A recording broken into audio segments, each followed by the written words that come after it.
आमचं म्हणणं काय माहिती आहे का, लोकांचं लेकरू मांडीवर घेतलं म्हणून कापलं होत नाही.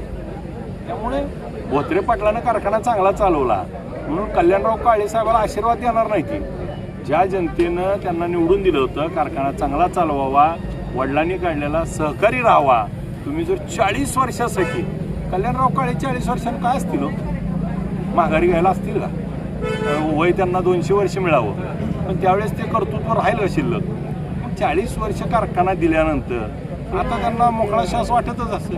मग मागच्या काळामध्ये आम्हाला ज्यावेळेस बोलत असताना आज 150 कोटी रुपये घेतले आणि कारखाना परत द्यायची वेळ आली आणि मला ज्यावेळेस पैसे मिळाले त्यावेळेस मी तो कारखाना 7,000चा 14,000 केला. कारखान्याचं आज 8.5 कळप झालं.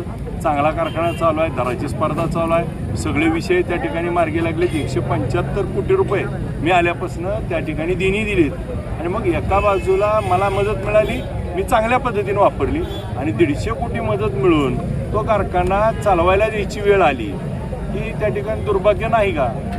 आता निवडणूक आहे, ही ग्रामीण भागाचा विकास झाला पाहिजे या संदर्भातले मुद्दे निवडणुकीत पाहिजे.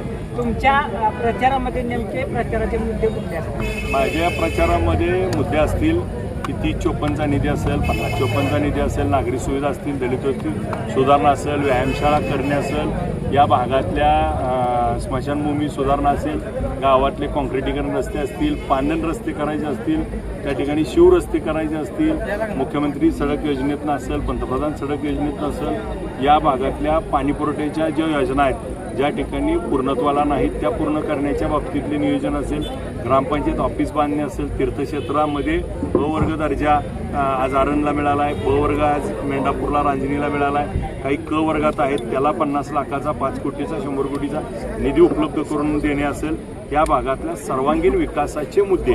आणि मग माझ्या मायमाऊलींना त्या ठिकाणी महिला बचत गटाला अर्थसहाय्य झालं पाहिजे, बचत गट स्वयंपूर्ण झाले पाहिजे, अंगणवाड्या चांगल्या झाल्या पाहिजे, शैक्षणिक सुविधा चांगल्या झाल्या पाहिजे, मुलींना त्या ठिकाणी शौचालय मिळालं पाहिजे, क्रीडांगण मिळालं पाहिजे, शाळा रंगरंगोटी झाली पाहिजे, शाळेमधली पट चांगली राहिली पाहिजे आणि त्याचबरोबर शैक्षणिक, आरोग्य, त्या ठिकाणी सार्वजनिक बांधकाम, सार्वजनिक आरोग्य, वैद्यकीय अनेक विषयावरती या पंचायत समिती जिल्हा परिषदमधनं काम करता येऊ शकतं आणि या कामाच्या जोरावरती या विकास कामावरती आम्ही निवडणूक लढू. काल पालकमंत्री म्हणाले की आम्ही ठरवलं तरी इथे 1 रुपया निधी येऊ देणार नाही, आमदाराला 5 कोटी फंड असतो. काय धमकी म्हणायचं, काय म्हणायचं? नाही, पालकमंत्री महोदयांचा त्यांनी गैरसमज करून दिला आहे. पालकमंत्री महोदय चांगला माणूस आहे. आता 5 तारखेपर्यंत 7 तारखेला निवडणूक होतोवर त्यांचं ऐकतील, ही पडली की यांनाच लात मारून बाहेर काढतील. लागेल ते मिसाईल द्या गणेश पाटलांना तयार आहे.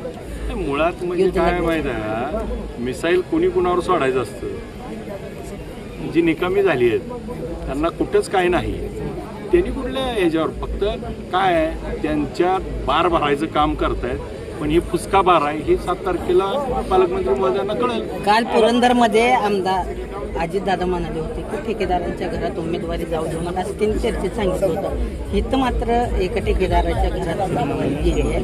कार्यकर्त्यांना कुठं जावण्याचा प्रयत्न झाला आहे. सगळ्यात महत्त्वाचं बघा की अजितदादांच्या बाबतीत पण प्रश्न विचारला तसं त्यांनी सांगितलं की तेच उत्तर माझ्याकडे पण आहे की आमच्या उमेदवारा षण्मुखा भारत कोरके आहेत, त्या काही ठेकेदार नाहीत.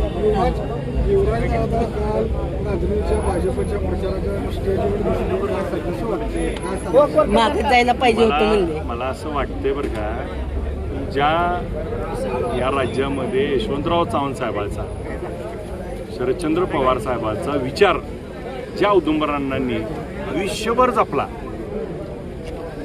त्याला कुठंतरी यामध्ये दुःख वाटतं. माझ्यासारख्या कार्यक्रम परिचारकांनी मागे मदत केली आहे, 100% मदत करून त्यांना युवराज पाटलांना करतील, हे होईल ते होईल. आणि याचा एंड ऑफ रिझल्ट काय, इच्छा व्यक्त केली त्यांनी मागे जायला पाहिजे होतं. मग आता वेळ आली आहे, 7 तारखेला कळेल. आमची युवराज दादा एकदम इनोसंट माणूस आहे, साधा माणूस आहे. ही त्यांना दादाला उगाच फिरवून त्या दादाला त्या ठिकाणी कारण नसताना, कारण दादा हा काय यांच्यासारखा चक्की पंजातला माणूस नाही, दादा काय घरातलं कोण उभा नाही, परंतु दादाला इमोशनल करतायत आणि दादांचा त्या ठिकाणी वापर करून घेतायत. हे अनेक वेळा दिसलंय. आत्ता दादांना माझी विनंती आहे, दादा तुमचा वापर त्यांनी करून घेतायत, जरा थोडं आपण ह्यांच्यापासूनच सावध राहू. कल्याणराव काळे राष्ट्रवादीत आहेत का सध्या प्रांतिक सदस्य आहेत, त्यांनी काय अजून प्रवेश केला? आमचं म्हणणं आहे राष्ट्रवादीत असतील तर घड्याळाच्या उमेदवाराचा प्रचार करायला हवा.